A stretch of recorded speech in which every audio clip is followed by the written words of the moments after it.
Дұрыс. Сұраулы сөйлемдерді үйрендік, солай ма? Я, сұраулы сөйлемді үйрендік.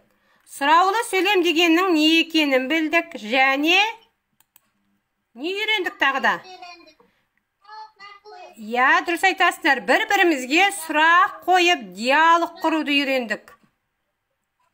Өте жақсы балалар. Сабақ түсінікті болды ма? Ұнады ма балалар сендерге?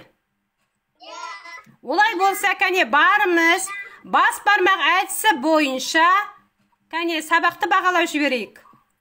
Бармақтарымызды, жоғары қаратсақ, сабақ сызысы, барлығы түсінікті болды деген сөз, Өте жақсы.